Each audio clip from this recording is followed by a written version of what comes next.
The large alien ship appeared in Earth's orbit without warning. It was unlike anything humans had ever built. Sleek, curved, and glowing with a soft blue light. Within hours, every news channel on the planet showed the same images of the massive vessel hanging silently above Earth. In the United Nations Space Command headquarters, Commander Olivia Martinez stood with her arms crossed, watching the main screen. Her dark uniform was pressed perfectly, her medals gleaming under the office lights.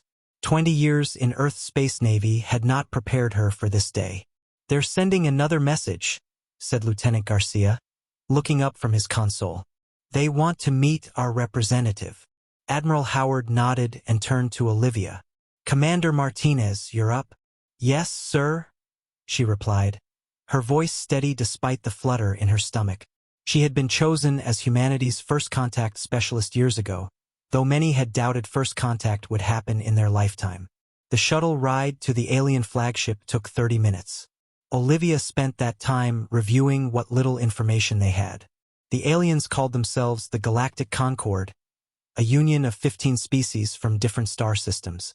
They claimed to be peaceful explorers who had been watching Earth for decades. When the shuttle docked with the alien ship, Olivia was greeted by two tall, slender beings with blue-gray skin and large eyes. They wore robes covered in small, shimmering devices. "Welcome aboard the Harmony of Stars," said the taller alien in perfect English. "I am High Ambassador Zex Tall. We are honored to meet the first human to visit our vessel." Olivia saluted formally. "Commander Olivia Martinez of Earth's United Space Command. The honor is mine." Zex Tall made a gesture that might have been amusement. "Please follow me. We have much to show you." As they walked through the ship, Zex Tall pointed out various technologies, speaking slowly as if explaining things to a child. "This is our atmospheric purification system. I imagine it's quite advanced compared to what your people use." Olivia nodded politely but said nothing. The system was impressive, but not drastically different from those used on Earth's larger space stations. Next, they entered a large room filled with holographic displays.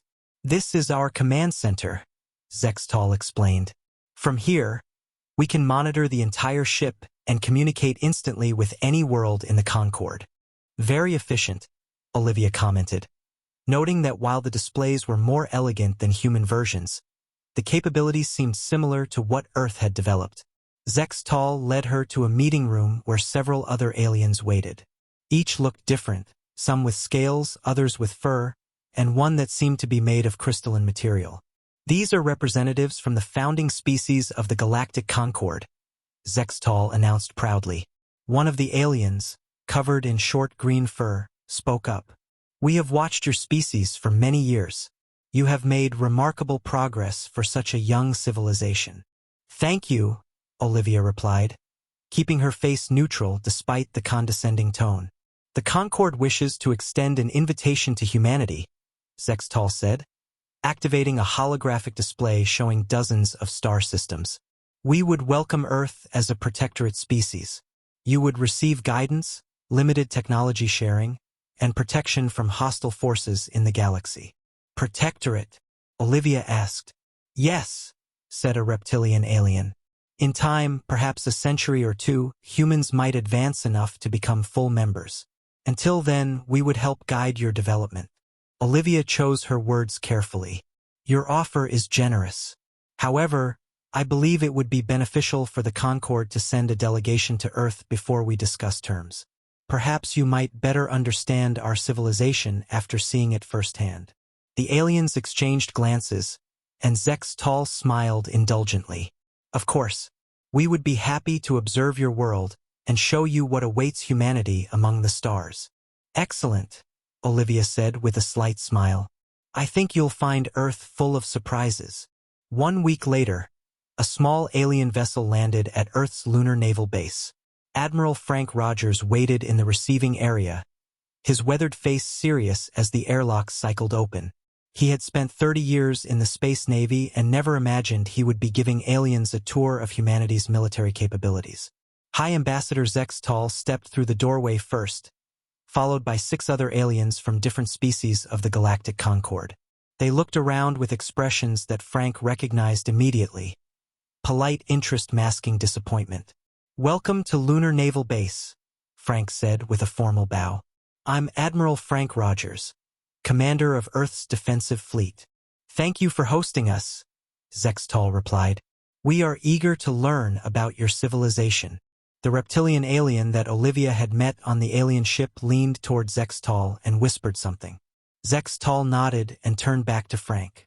"Admiral, we were hoping to see your most advanced facilities. This base appears quite basic." Frank smiled slightly. "This is our oldest operational base, established in 2075. I thought a historical tour would be appropriate before we see the newer installations." He led them through corridors where personnel worked at what looked like outdated computer systems. The aliens exchanged glances, clearly unimpressed. "How many vessels does Earth's Navy operate?" asked a blue-skinned alien with 4 arms.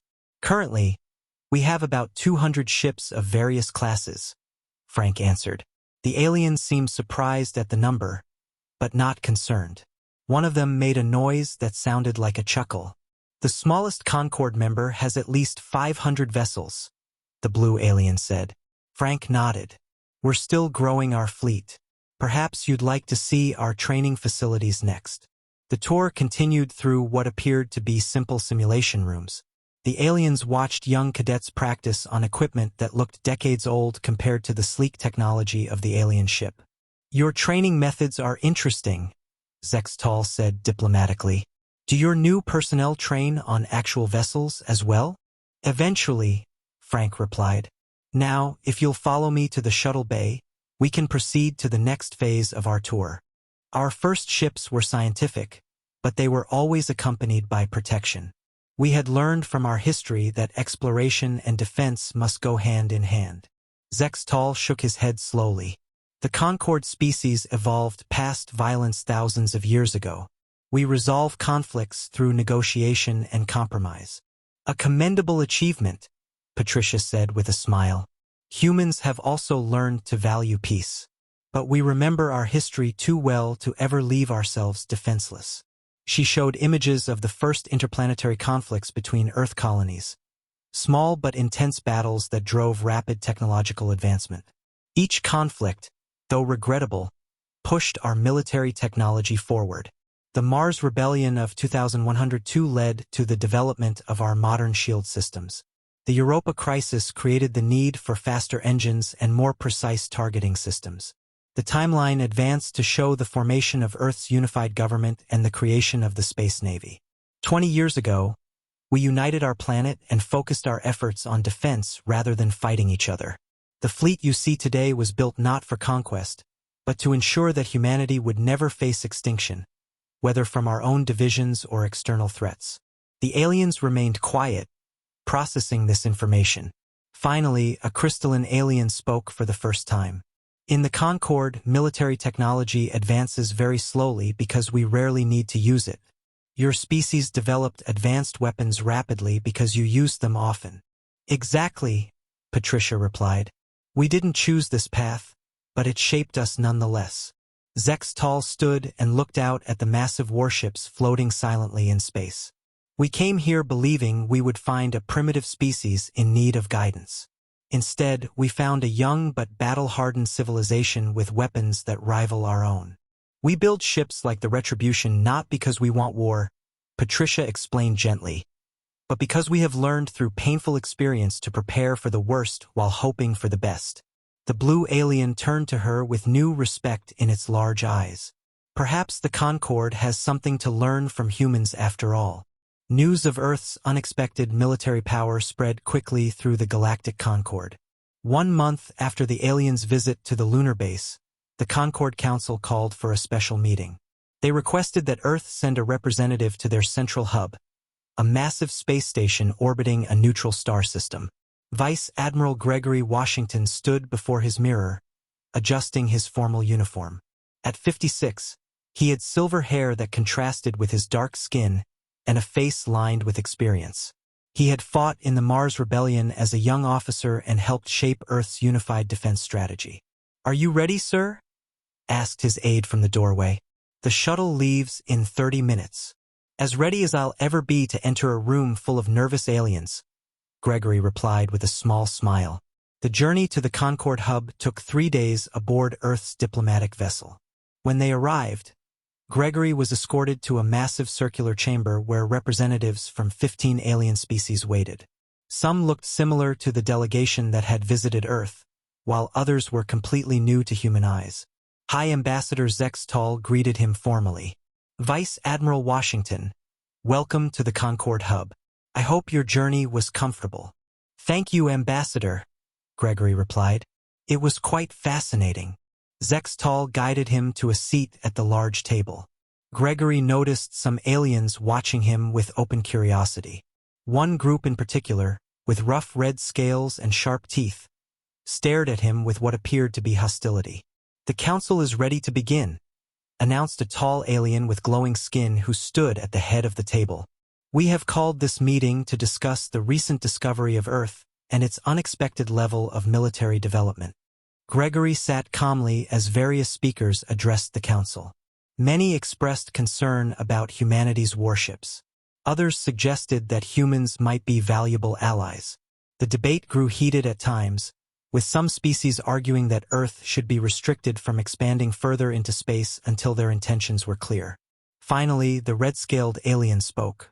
Their leader, a broad-shouldered figure with a scar across his face, stood aggressively. I am General Krav of the Salari Dominion, he announced. My people have protected the Concord borders for centuries while the rest of you focused on science and art. Now we discover a new species with weapons that could threaten us all, and you debate whether to welcome them. Gregory noted the tension in the room. The Salari seemed to hold a position similar to Earth's military protectors, who were both valued and viewed with caution by those they defended. The humans should be contained, General Krav continued. Their history proves they are dangerous. If they wish to join the Concord, they must first dismantle their fleet. Murmurs spread around the table. When they subsided, Gregory stood to speak. Thank you for your concerns, General Krav, he said calmly. Earth understands the fear that powerful weapons can create. But disarming ourselves would go against everything we have learned as a species. He looked around the room, making eye contact with each delegation. Humanity does not seek conflict. We built our ships for defense, not conquest. Your own observations have confirmed that we have not expanded aggressively despite having the technology to do so for decades. The glowing alien at the head of the table spoke. What guarantees can Earth provide that these weapons will never be used against Concord worlds? The same guarantee that holds between our own colonies, Gregory answered. Mutual respect and the understanding that conflict would harm everyone involved. We would welcome military cooperation, joint exercises, and transparent communication about our capabilities and movements. General Krav made a dismissive gesture. Pretty words from a species born in war. A species that has learned from war, Gregory corrected firmly. We remember our mistakes so we don't repeat them. As the debate continued, a young human woman sat quietly in the corner of the room. Intelligence Officer Samantha Powell was recording everything, especially the reactions of the Salari delegation. She noticed 2 officers exchanging glances when Earth's colony locations were mentioned. Something in their body language triggered her training. They were planning something.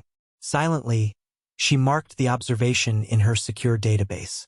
This diplomatic meeting might be just the beginning of a more complicated situation. Intelligence Officer Samantha Powell walked quickly through the lower levels of the Concord hub. She wore civilian clothes to blend in with the various aliens who worked in the station's maintenance areas. Her brown hair was tied back, and her expression remained neutral despite her racing heart. She turned a corner and entered a small storage room. Inside, a tall, thin alien with purple skin and 4 eyes waited nervously. Travax, Samantha said quietly. Thank you for meeting me. The alien nodded.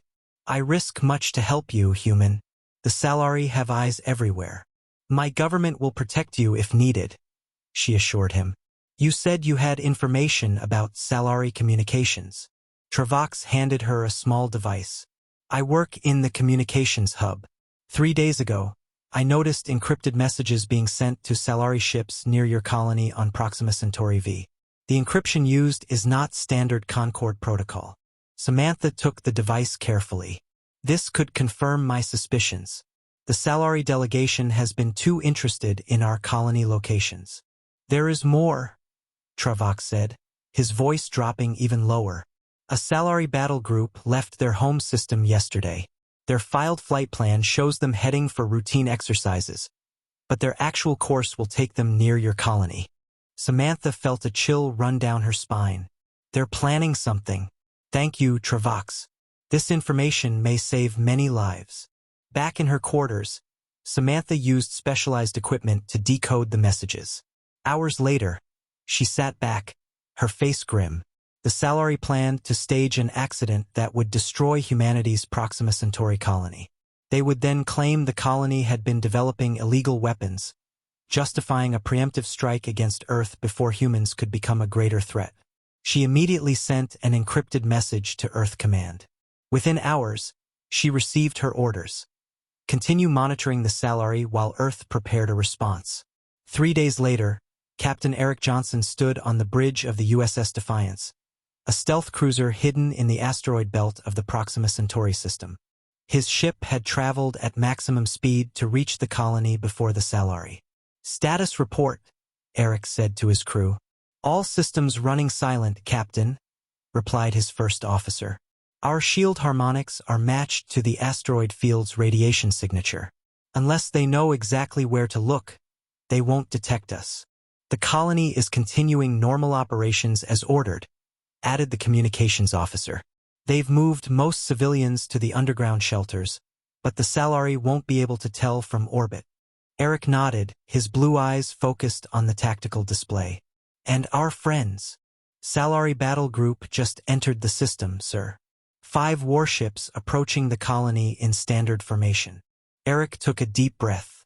Remember, people, we're not here to start a war. Our mission is to prevent one. Let them make the first move, but be ready to respond. On the main screen, they watched as the ships approached the human colony. The largest vessel moved into position above the main settlement. They're charging weapons, reported the tactical officer tensely. Colony defenses? Eric asked. Minimal shields active as ordered. They appear vulnerable, just as we planned. Eric watched carefully as the Salari ship aimed at the colony's power plant. If destroyed, it would trigger a cascade explosion that would wipe out the entire settlement. Now, Eric ordered. The USS Defiance dropped its stealth field and emerged from the asteroid belt, shields fully powered and weapons ready. Simultaneously, 2 more human vessels appeared from behind Proxima Centauri's second planet. Open a channel to the Auxiliary Commander, Eric said. The face of a surprised auxiliary officer appeared on the screen. This is Captain Eric Johnson of the Earth vessel Defiance. Your battle group has entered restricted space around a peaceful human colony with weapons charged. Please explain your intentions. The auxiliary commander recovered quickly. We detected unusual energy readings from your colony. We were investigating a potential threat. With 5 warships and charged weapons? Eric asked calmly. Our colony has been transmitting its standard identification signal. There's been no provocation. The auxiliary's eyes narrowed. How did you know we would be here? Eric allowed himself a small smile. We make it a point to be prepared, Commander. I suggest you withdraw your vessels. This encounter is being recorded and transmitted to both Earth Command and the Concord Council. The auxiliary ships held position for several tense minutes. Finally, they turned and left the system. In her quarters on the Concord hub, Samantha Powell received the message from Captain Johnson. She immediately forwarded the complete recording to key members of the Concord Council. The auxiliary plot had failed. The great chamber of the Concord Council buzzed with angry voices. Representatives from all 15 species argued loudly as they waited for the emergency session to begin. The recording of the auxiliary ships preparing to attack the human colony had been viewed by everyone in the room. Admiral Diane Lewis stood quietly near the entrance, watching the scene. She had arrived from Earth just hours earlier after being summoned by the council leadership. At 62, she was one of Earth's most respected military leaders, with silver hair cut short and eyes that missed nothing. The tall alien with glowing skin, whom Diane now knew was Chairperson Ilix of the Council, called for order. The room gradually fell silent. This emergency session will address the recent incident in the Proxima Centauri system, Ilix announced. We have received evidence of unauthorized military action by auxiliary forces against a human settlement. The auxiliary delegation sat stiffly in their seats. Their new representative, Ambassador Krell, replaced General Krav, who had mysteriously disappeared after the failed attack. The auxiliary government denies any official involvement, Ambassador Krell said immediately. The ships in question were acting outside their orders. 5 battleships do not act without orders, said a representative of the blue-skinned aliens. This was clearly planned. Chairperson Ilix gestured toward Diane. The Earth delegation has requested to address the Council. Diane walked to the center of the chamber, her steps measured and confident. She had faced worse situations than a room full of nervous aliens. Thank you, Chairperson, she began. Earth does not seek punishment or retribution for what happened at Proxima Centauri. We understand that fear often drives actions, and our sudden appearance among the Concord species has created uncertainty. She activated a small device displaying a hologram of Earth's colonies. We have 7 settlements outside our home system, all are scientific or mining operations with minimal military presence. We maintain defensive capabilities only. Ambassador Krell stood angrily. The human speaks of peace while their massive warships orbit every world they claim. They build weapons that rival those of species 10 times their age. Diane met his gaze steadily. We build warships because our history taught us to be prepared. But having weapons does not mean we intend to use them aggressively. The evidence suggests otherwise, Krell insisted. Our intelligence shows regular military exercises throughout human space. Your ships practice combat maneuvers constantly. Practice, Diane emphasized. We maintain readiness, but we have never fired on another species. Even when your ships targeted our colony, we responded with restraint. A representative of the crystalline aliens spoke up. Admiral Lewis makes a valid point. Humans have demonstrated both capability and restraint. This combination is rare. The debate continued for hours. Some species expressed concerns about human military power. Others argued that the humans had proven themselves worthy of trust by their actions at Proxima Centauri. Finally, Chairperson Ilix called for a vote. The Council must decide on 2 matters. First, what sanctions, if any, should be applied to the auxiliary government for this unauthorized action. Second, what status should be offered to Earth within the Concord. The voting process took nearly an hour. When it finished, Ilix announced the results. The Council has voted to censure the auxiliary government. Their military movements will be restricted and monitored for the next solar cycle. Ambassador Krell sat silently, his scaled face unreadable. As for Earth, Ilix continued, the Council has rejected the initial offer of protectorate status. Diane tensed slightly, preparing for bad news. Instead, Ilix said, by a narrow margin, the Council has voted to offer Earth full membership in the Galactic Concord, with all rights and responsibilities that entails. A mix of reactions filled the chamber. Some representatives applauded, while others looked concerned. The auxiliary delegation stood and left the room in protest. Diane stepped forward. Earth is honored by this decision. Before accepting, I would propose that humans be granted a special advisory role in Concord defense planning. Our experience might benefit everyone. Ilix considered this for a moment, then nodded. The Council will consider your proposal. As Diane left the chamber, she noticed various alien representatives already forming into groups, some clearly supportive of humans, others opposed. The political landscape of the Concord was shifting, with Earth now a central factor in a new balance of power. 2 weeks after the Concord Council's vote, alarms blared throughout the massive Concord hub. Emergency lights flashed as aliens ran for safety through corridors suddenly filled with smoke and confusion. In the hub's security center, Rear Admiral Lawrence Greene studied the tactical displays with growing concern. He had been leading a small delegation of human defense experts when the attack began. Now he found himself in command of the hub's emergency response. 3 more auxiliary ships just dropped out of faster-than-light travel, reported a blue-skinned alien officer. They're heading straight for the main docking ring. Lawrence nodded grimly. Where are the hub's defense vessels? Most were damaged in the first attack, the officer replied. The auxiliary knew exactly where to hit us. The attack had begun without warning. A group of ships supposedly arriving for diplomatic meetings had suddenly opened fire on the hub's defenses. Now a second wave was approaching to finish the job. Lawrence activated his communication device. This is Rear Admiral Greene to Earth's 5th Fleet. Code Alpha 7 Delta. Respond. A human voice answered immediately. 5th Fleet receiving. We're 20 minutes from your position at maximum speed. Make it 15, Lawrence ordered. The Concord hub is under attack by auxiliary forces. Their defenses are critical. He turned to the alien officers around him. Can your shields hold for 15 more minutes? The crystalline alien in charge of defense systems made a gesture of uncertainty. Perhaps. The auxiliary weapons are stronger than we expected. They must have been developing them secretly for years. Lawrence studied the hub systems. The Concord, peaceful for centuries, had focused on diplomatic solutions rather than military technology. Their defenses were elegant but not designed for this level of attack. Give me access to your shield controls, Lawrence said. I may be able to help.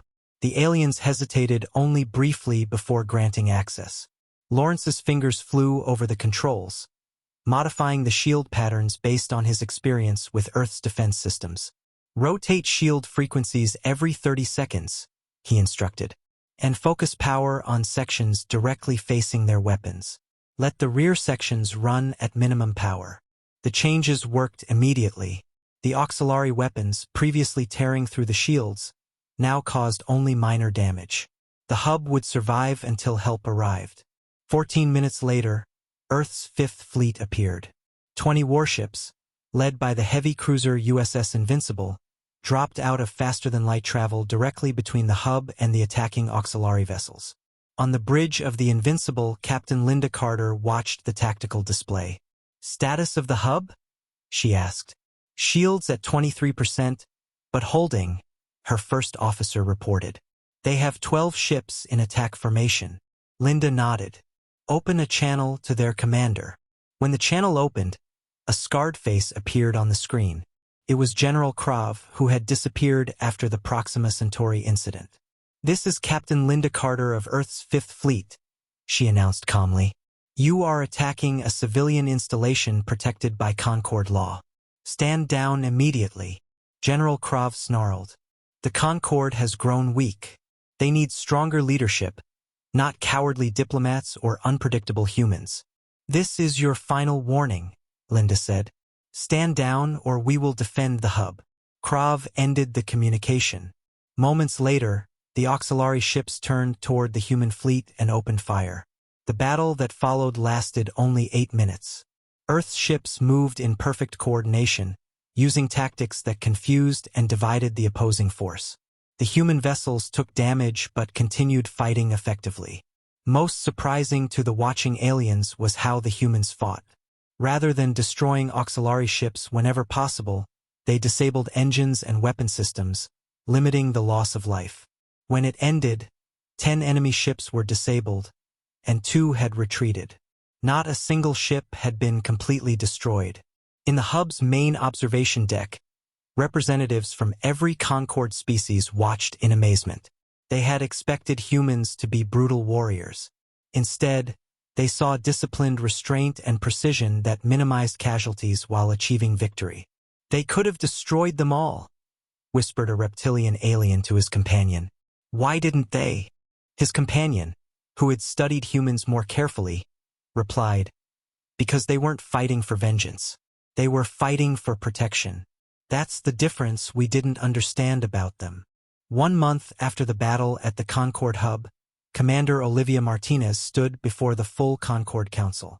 The chamber was packed with representatives from all 15 species, plus observers from every corner of Concord territory. The attack by the auxiliary rebels had changed everything. Olivia looked much as she had during first contact, her uniform crisp and her posture straight. But now, when she looked at the alien faces, she saw respect rather than condescension. Chairperson Illich spoke first. The Council has called this session to formalize Earth's new role within the Concord. Commander Martinez, as our first contact with humanity, has been asked to address us. Olivia stepped forward. Thank you, Chairperson. When we first met, many of you viewed humans as a primitive species needing guidance. You offered us protectorate status, believing we would be impressed by your achievements. Several council members shifted uncomfortably in their seats, remembering their early attitudes. However, Olivia continued, recent events have shown that different paths of development can lead to valuable strengths. Humanity's history of conflict gave us military capabilities that proved crucial when peace was threatened. The crystalline representative spoke up. The Salari leader, General Krav, and his supporters are being held for judgment by their own government. Without Earth's fleet, many more lives would have been lost. Olivia nodded. Humanity does not seek to dominate or control. We ask only for equal partnership and the opportunity to contribute our unique perspective to the Concord. Chairperson Illich activated a display showing the official proclamation. The Council has voted unanimously to accept Earth as a full member of the Galactic Concord. Additionally, we request that humans lead a new Concord defense initiative to improve our collective security. Murmurs of agreement filled the chamber. Even the new Salari representatives, chosen after their government's reform, nodded in approval. Earth accepts both membership and this new responsibility, Olivia replied. We will share our defensive knowledge while learning from your scientific and cultural achievements. After the ceremony ended, Olivia found herself on an observation deck overlooking the repaired Concord hub. High Ambassador Zex Tall approached and stood beside her. Your ships are quite beautiful in their own way, he said, watching as human vessels performed training exercises alongside Concord ships. Powerful yet controlled, like humanity itself. I hope so, Olivia replied with a smile. Zex Tall turned to face her. I must apologize for our initial assessment of your species. We believed ourselves to be your superiors in all ways. Everyone makes mistakes, Olivia said. What matters is learning from them. Indeed, the ambassador agreed. The Concord has existed for 2,000 years, yet we have become complacent. We forgot that peace must sometimes be defended. They watched as a group of alien officers boarded a human training vessel. The new defense initiative was already underway, with humans teaching combat tactics while learning about Concord technology. Would you join me for a tour of your flagship? Zex Tall asked. I'm curious to see the USS Retribution up close now that I can appreciate it properly. Later, they stood on the main observation deck of the massive human warship. Before them, the vast darkness of space was filled with stars and the lights of ships from a dozen worlds. When we first met, Zex Tall said quietly, we thought you would be impressed by our technology, never imagining that we would be the ones in awe. Olivia looked out at the combined fleet. Our greatest strength isn't our warships, she replied. It's that we build them hoping never to use them. We prepare for the worst while working for the best. Zex Tall made a gesture of agreement. A philosophy the Concord is now beginning to understand. Below them, human and alien crews worked side by side, each learning from the other's strengths. After centuries of isolation, humanity had found its place among the stars, not as conquerors or subjects, but as equals with unique gifts to share. To the future, Olivia said, raising a small glass in the human tradition of a toast. Zex Tall mimicked the gesture with his own drink. To the future we will build together.